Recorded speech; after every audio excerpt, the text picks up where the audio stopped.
നടൻ റോബോ ശങ്കറിൻ്റെ അപ്രതീക്ഷിത വിയോഗത്തിൽ നടുങ്ങിയിരിക്കുകയാണ് തമിഴ് സിനിമാ ലോകം. വ്യാഴാഴ്ച ടെലിവിഷൻ പരിപാടിയുടെ ചിത്രീകരണത്തിനിടെ കുഴഞ്ഞുവീണ ശങ്കർ രാത്രി ആശുപത്രിയിലാണ് മരിച്ചത്. മരണവാർത്തയറിഞ്ഞതു മുതൽ ചലച്ചിത്ര രംഗത്ത് അകത്തുനിന്നും പുറത്തുനിന്നുമായി നിരവധി പേരാണ് റോബോ ശങ്കറിൻ്റെ വീട്ടിലേക്കെത്തിയത്. നടനും സംവിധായകനുമായ ധനുഷ് കരച്ചിലടക്കാൻ ബുദ്ധിമുട്ടിയാണ് സുഹൃത്തിനെ അവസാനമായി കാണാനെത്തിയത്.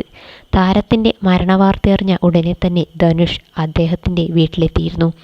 ഇവിടെ നിന്നുള്ള വികാരഭരിതമായ രംഗങ്ങൾ ഇപ്പോൾ സോഷ്യൽ മീഡിയയിൽ പ്രചരിക്കുകയാണ്.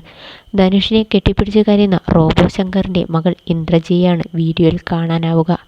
കരച്ചിലടക്കി ഒരക്ഷരം ഉരിയാടാനാവാതെ ഇന്ദ്രജിയെ ചേർത്ത് പിടിക്കുകയാണ് ധനുഷ്. കുടുംബാംഗങ്ങളെ ആശ്വസിപ്പിച്ച ശേഷം താരം മടങ്ങുകയും ചെയ്തു. ധനുഷ് നായകനായ മാരി എന്ന ചിത്രത്തിൽ സനിക്കിഴമൈ എന്ന ഏറെ ശ്രദ്ധേയമായ വേഷത്തിലാണ് റോബോ ശങ്കർ എത്തിയത്. ഈ ചിത്രത്തിൻ്റെ രണ്ടാം ഭാഗത്തിലും ഇതേ കഥാപാത്രത്തെയാണ് റോബോ ശങ്കർ അവതരിപ്പിച്ചത്. ഇടക്കാലത്ത് മഞ്ഞപ്പിത്തം ബാധിച്ച് അവശനായ ശങ്കർ ആരോഗ്യം വീണ്ടെടുത്ത് അഭിനയ രംഗത്ത് വീണ്ടും സജീവമാകുന്നതിനിടയിലാണ് മരണം. വൃക്കയുടെയും കരളിൻ്റെയും പ്രവർത്തനം നിലച്ചതാണ് മരണകാരണമെന്ന് ആശുപത്രി വൃത്തങ്ങൾ പറഞ്ഞു. ടെലിവിഷൻ താരം പ്രിയങ്കയാണ് ഭാര്യ.